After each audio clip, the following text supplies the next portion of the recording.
മോഹൻലാലിനൊപ്പം ശബരിമല ദർശനം നടത്തിയ സംഭവത്തിൽ കാരണം കാണിക്കൽ നോട്ടീസിന് മറുപടി നൽകാതെ തിരുവല്ല സിഐ അധികാരപരിധിക്ക് പുറത്ത് വിഐപിക്കൊപ്പം പോയതിനാണ് സിഐ സുനിൽ കൃഷ്ണയ്ക്ക് ഈ മാസം 19 നോട്ടീസ് നൽകിയത്.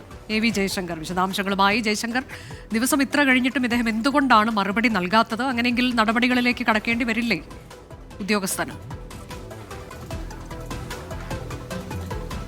അനുജ, കഴിഞ്ഞ 19-ാം തീയതിയാണ് ഇത്തരത്തിൽ അധികാരിക പരിധിക്കപ്പുറത്തേക്ക് വിഐപിക്കൊപ്പം ശബരിമല ദർശനം നടത്തിയതിന് സുരക്ഷാ ക്രമീകരണങ്ങൾ ഒരുക്കിക്കൊണ്ട് ശബരിമല ദർശനം നടത്തിയതിന് ഇദ്ദേഹത്തിന് കാരണം കാണിക്കൽ നോട്ടീസ് തിരുവല്ല DYSP നൽകുന്നത്. അന്ന് അദ്ദേഹം തിരുവല്ല SHO ആയിരുന്നു. പക്ഷേ അതിനുശേഷം പിന്നീട് ട്രാൻസ്ഫർ നടപടികൾ പൂർത്തീകരിച്ചപ്പോൾ അദ്ദേഹത്തിന് ട്രാൻസ്ഫറായി അദ്ദേഹം അവിടുന്ന് സ്ഥാനമൊഴിയുന്ന സാഹചര്യം ഉണ്ടായി.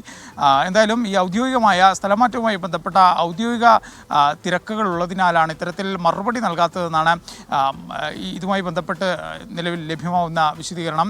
ഈ 18-ാം തീയതി ഈ മീനമാസ പൂജകൾക്കായി ശബരിമല നട തുറന്ന ഘട്ടത്തിലാണ് ഇത്തരത്തിൽ അനുമതി വാങ്ങിക്കൊണ്ടത്. അതായത് ശബരിമല ദർശനത്തിന് പോകാൻ അനുമതി വേണമെന്നാണ് DYSPയിൽ നിന്ന് ഇദ്ദേഹം കൃത്യമായ അനുമതി വാങ്ങിയിരുന്നത്. എന്നാൽ അതിനപ്പുറത്തേക്ക് മോഹൻലാലിനൊപ്പം ഇരുമുടിക്കെട്ട് എന്തിക്കൊണ്ട് ശബരിമല ദർശനം നടത്തി. അത്തരത്തിൽ അധികാര പരിധിക്ക് പുറത്ത്, സ്റ്റേഷൻ ലിമിറ്റിന് പുറത്ത് ഒരു VIPക്ക് സുരക്ഷ ഒരുക്കിയെന്നതാണ് അന്നത്തെ തിരുവല്ല SHOക്കെതിരെ DYSP കണ്ടെത്തിയ കുറ്റം. ഇതുമായി ബന്ധപ്പെട്ടാണ് മെമ്മോ നൽകിയത്. ഈ മെമ്മോയ്ക്ക് ഉടൻ തന്നെ, അതായത് പുതിയ സ്റ്റേഷനിൽ ചുമതല ഏറ്റെടുത്തതിന് ശേഷം ഉടൻ തന്നെ മറുപടി നൽകുമെന്നാണ് ഇതുമായി ബന്ധപ്പെട്ട മെമ്മോ ലഭിച്ച ഉദ്യോഗസ്ഥൻ നിലവിൽ നൽകുന്ന വിശദീകരണം. എന്തായാലും സേനയ്ക്കുള്ളിൽ തന്നെ ഈ വിഷയവുമായി ബന്ധപ്പെട്ട് വലിയ ചർച്ചകളുണ്ട്. കാരണം അദ്ദേഹം ഇരുമുടിക്കെട്ട് എന്തിക്കൊണ്ട് കൃത്യമായി തന്നെയാണ് അനുമതിയോടുകൂടിയാണ് മല കയറിയത്. പക്ഷേ അവിടെ ഉണ്ടായ ഒരു പ്രശ്നമായി പോലീസ് ഉദ്യോഗസ്ഥരെ ചൂണ്ടിക്കാണിക്കുന്നത് അധികാരിക പരിധിക്കപ്പുറത്തെ ഒരു സുരക്ഷ ഒരുക്കുന്ന തരത്തിൽ ID കാർഡ് ഉൾപ്പെടെ ധരിച്ചുകൊണ്ടുള്ള മലകയറ്റമാണ് ഇത്തരത്തിൽ മേലുദ്യോഗസ്ഥരെ ചൊടിപ്പിച്ചതെന്നാണ് നിലവിൽ മനസ്സിലാക്കുന്നത്. എന്തായാലും ഇതുമായി ബന്ധപ്പെട്ട DYSP റിപ്പോർട്ട് SP ക്ക് ഉൾപ്പെടെ